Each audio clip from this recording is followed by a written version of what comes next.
আজকে আমি এমন একটি সবজি দিয়ে তরকারি রান্না করব যেটা বেশিরভাগ মানুষই পছন্দ করে না।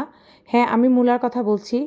এই তরকারিটা বেশিরভাগ মানুষই পছন্দ করে না বা এর গন্ধ সহ্য করতে পারে না। কিন্তু আমি যেভাবে রান্না করি এভাবে যদি আপনারা রান্না করেন আপনাদেরকে অবশ্যই এটা ভালো লাগবে। আর এখন যেহেতু শীতের টাইম বিভিন্ন ধরনের সবজি পাওয়া যায়, তো বিভিন্ন সবজি দিয়ে আপনারা এই মূলার তরকারিটা রান্না করতে পারেন। আমি এখানে আলু, বেগুন, সিম দিয়েছি। আপনারা যে কোনো তরকারি দিয়ে এই মূলার তরকারিটা রান্না করে নিতে পারেন, খুবই মজার হয়।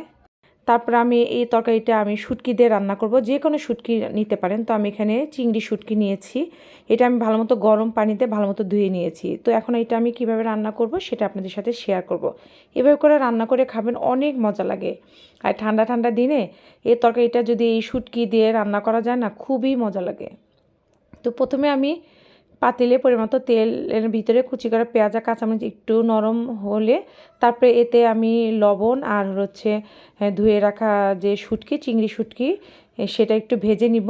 ভেজে নেওয়ার পরে তারপরে আমি এতে সামান্য পানি দিয়ে দিব, দিয়ে আমি সব শুকনো উপকরণগুলো দিয়ে দিব। তো প্রথমে আমি দিয়ে দিচ্ছি রসুন পেস্ট। আমি এখানে হাফ চা চামচ রসুন পেস্ট দিয়ে একটু নেড়ে চেড়ে নিচ্ছি। তারপরে এর ভিতরে দিয়ে দিচ্ছি মরিচের গুঁড়ো, হলুদের গুঁড়ো, জিরার গুঁড়ো আর পরিমাণ মতো লবণ।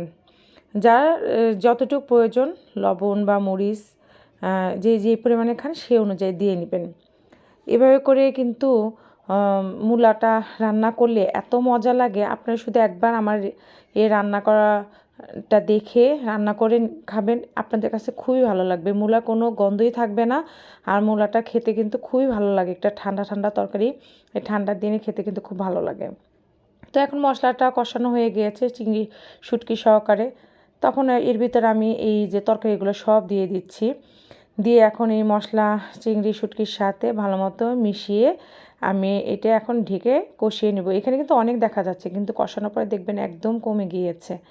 এই যে একদম কমে গিয়েছে। এখন আমি উল্টিয়ে পাল্টিয়ে দিচ্ছি। ঢেকে ঢেকে এটা ভালো মতো 5-7 মিনিট কি 10 মিনিট একটু কষিয়ে নেব। আর যে কোনো তরকারি ভালো মতো কষানোর উপর কিন্তু এর টেস্ট নির্ভর করে। তো ভালো মতো অবশ্যই কষিয়ে নেবেন।